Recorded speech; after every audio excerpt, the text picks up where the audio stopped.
You applied for 100 jobs is fine, but getting 100 rejections, this is like leaving your family there, leaving your home country, your friends, everything, your life, in short. So yeah, it definitely takes a toll on your mental health. My space, and I was all alone.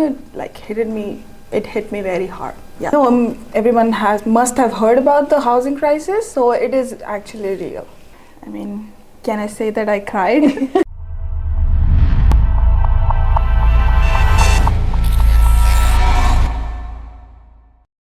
Hi guys, and welcome to the first episode of Share It with Shreya, and podcast by an international student for international students. In today's episode, we are going to discuss about international students, how their study journey affects their mental health, what sort of struggle they have to go through, and what better way to discuss about this with a fellow student who is going through the same thing right now. So today we have Akanksha with us. Akansha is studying in York University with me and doing the same course, that is digital and content marketing.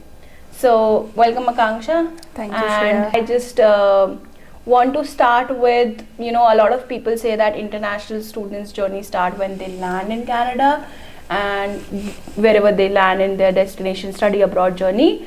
But I personally think that our struggles start from back when we are in our home countries and we have to decide where we are going to study.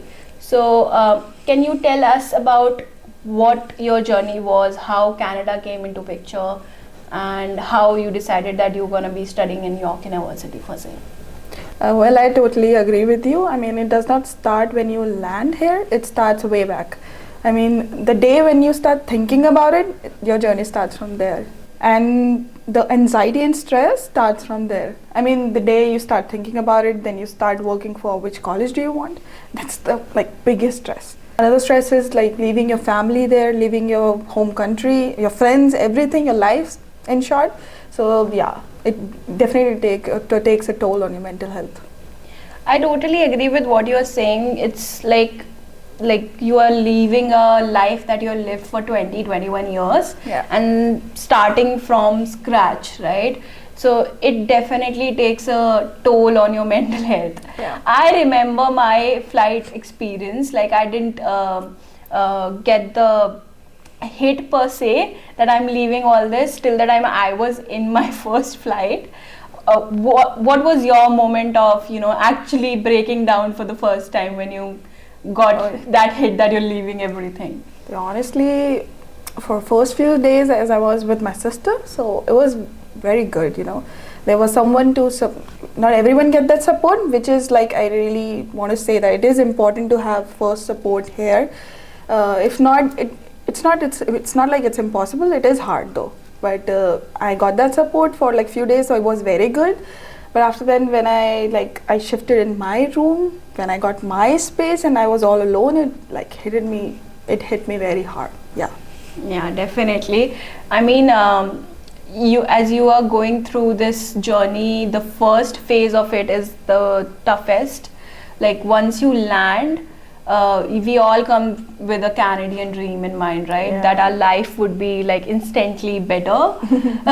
But it's way, I believe that it's very far from the real picture. It is. So talk us through your initial challenges. Once you checked into your room, you were here, what was it like? I mean, first challenge if I talk about is looking for a place.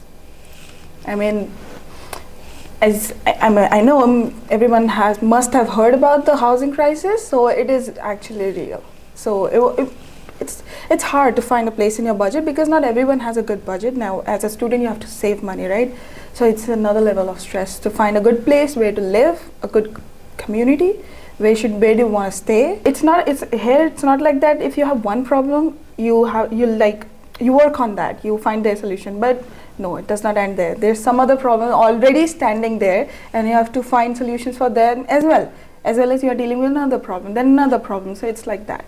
So house, then job, and with job struggle you have your assignments and your study timings, right?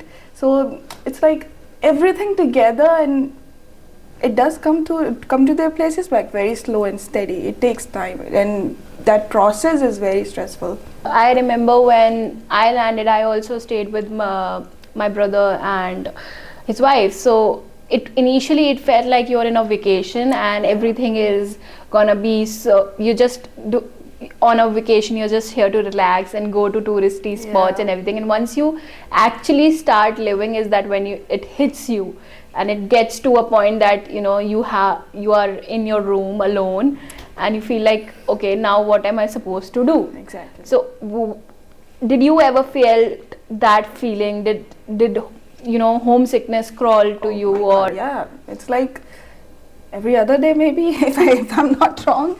So it can be never like you can't miss your family, but when you are here doing something, maybe at that moment you forget that feeling, but it's always there. Like homesickness is there because this place is new for us. Like settling down here will take time, and if people think that 1 month, 2 months are enough, no, it's not. Even after 7 months or 8 months, we feel like when can we go back and everything. Like it is hard. So that's a constant feeling that's there, but with that feeling, with that hard feeling, with that weight, you have to work for yourself, and otherwise, like what was all this dream for, right? So you talked about the initial struggle that you faced with your house hunt, and then you also had to figure out at the same time about your job and your assignments. And as an international student, I know that finding a part-time job was the toughest part, if I have to say. And you go through it while applying, getting rejections, and also working onto it. So what was that cycle like for you, and did it affect your mental health? If I talk about part-time jobs, right, here we apply on online platforms that allow us to apply for different jobs. First of all, you don't even get a reply from them, even if it's yes or a no. You don't get it. First things first. Second, you applied for 100 jobs is fine, but getting 100 rejections, because we have never faced that before, right? In India, I mean, I'm not saying it's not hard, but it's very hard over here.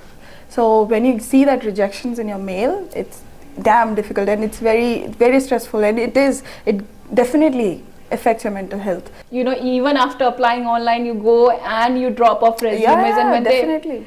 How was that like? Like when you going and giving them your resume, what was that like? I mean, can I say that I cried? Of course, we are laughing at this moment because we have gone through it. But how is that? Is why I wanted to ask, what was that like? It's depressing. Of course, it is. I mean, yeah, it is depressing. I don't know how to talk about it, how to list it in words, but it is very heartbreaking, because you're giving your 100%. But what else you can do? What should I do? When you're walking for like 12 kilometers daily to just put out resumes and listen to the fact that you are like not worth it. Even you're overqualified. Sometimes that's the fact. We have talked about how these things happen to you, right? How you went through mental breakdowns, how you struggled through your jobs and your housing. I want to know now how you tackled all of this, because you said that these things are never ending. This stress is something that is part of international students' life. So how did you overcome it all, or if you're still figuring out, how are you figuring it out? What's your escape route? First things first, as you have landed here, you have to acknowledge the fact. Whatever it is, you have to acknowledge that you're here. You have to start working on them. If it's your job, it's your house, everything. I think you have to start saying no at your workplace. I mean, it's not easy. As an international student, it's not easy. Where you have begged for that part-time job, you can't say no to things, but it is, you have to take stand. You have to say no. You can't let people exploit you, right? So say no, take your stand, give your opinions. And for escape, I think you should do extracurricular things as well. You should go out for a walk. You should do some exercising and go for tours with your friends and enjoy little moments so that you feel good about yourself and the time here. Yeah, it's very important to give yourself that me time, because I've read through research that shows that if we don't give ourselves the time through our entire day, what we end up doing is at night we compensate for that me time, and we are awake binge watching a series or like doing something, because in our mind it is said that we didn't get time for ourselves. So that's what most of us do, and that's so bad for your mental health, because you're not sleeping on time, you're not waking up on time, and then entire to-do list that you prepared goes waste. Yeah. You can't, and then that work gets piled up and it affects you more. It physically shows on your body as well, right? Yeah. You feel lethargic, you don't want to do anything, you just postpones everything, right? And you start getting dark circles and all, so it is something that it's a big problem for girls. Yeah. As international student, studies as a student, studies is a very important part of our life. And as you talked about the cultural difference in education system here as well, so how do you tackle that? Like, you talked about assignments being one after the other, so with that and with the job, how do you keep a balance of both the things together? I told, like, time management is a must and priority for everything here. You have to make a to-do list. You have to set that I'll do this thing at this time, and then you have to manage your time accordingly. Then only then you can distribute your time equally to everything. That is your group support from your batchmates, right? There are like teacher here assignments you do in group. And even if it's individual, you don't hesitate to ask for help. If you need help, ask your batchmates or even your professors. They won't say no. They will never say no. And even if then you think your work is not completed on time, you can ask for extension as well. Like, professors here are understanding. If you and some set of people with you can ask for extension, they'll definitely help you with that as well. So thank you for sharing your journey and sharing your ways of dealing with such a big thing of your life. I just want to know if there's any closing advice that you want to give out to any of the fellow international students like ourselves, or anybody listening at this moment. Yeah, definitely. I would like to tell everyone, including myself again, that start living your life. I mean, even with problems, it is what it is. You have to enjoy every second you have, right? Never give up. I mean, this was our dream. This was my dream, your dream, and everyone's dream. So live your dream. You're here to do something. Reality check is important. If people think that everyone is getting negative, no. It is reality. You have to accept it. Now, you have accepted it, start working for it in same path. I mean, eventually you'll get everything you have. So be grateful for everything you have right now, and be grateful for everything you'll get in future. So never give up. And majorly for someone who already struggled through everything, and for people who are struggling, I would like to say that you should seek support. You should never hesitate to seek support. I mean, yes, definitely you can do things by yourself, or your friends can help you, your family can help you, but sometimes it is not possible for any of them to support you in that way. So you should definitely seek professional support. Definitely. I think it's very important to know when you need support, and if you are going through something or your friend is going through something, you need to make sure that you talk to them and tell them that you need support, and there's nothing wrong with that. And it's important to reach out a professional who can guide you through it, because there's a lot of differences that we as international students face here, and we don't know how things work around here, so it sort of gives you a pile of anxiety which we have to deal with. So you don't need to deal with everything on your own. Yeah, exactly. Your family, your friends, and a positive environment is something that we all have to keep in mind, but at the same time we need to know when to reach out for support. On that note, I would like to thank Akanksha. Thank you for being here and sharing all this with us. And this is it for this episode. I will see you in the next one. Till that time, this is Shreya signing off, and